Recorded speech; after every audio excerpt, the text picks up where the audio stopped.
Vijayawada MP Kesineni Nani Telugu Desam పార్టీకి good bye చెప్పాలని నిర్ణయం తీసుకున్నారు.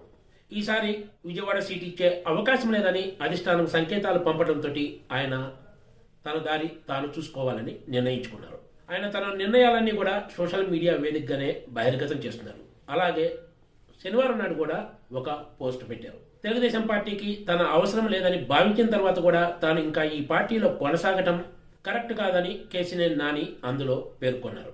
అందుకే త్వరలోనే ఢిల్లీ వెళ్లి లోక్సభ సభ్యత్వానికి రాజీనామా చేసి సత్వరమే దాన్ని ఆమోదింపజేసుకుని ఆ వెంటనే తెలుగుదేశం పార్టీకి గుడ్ బై చెప్పబోతున్నట్లు అందులో పేర్కొన్నారు.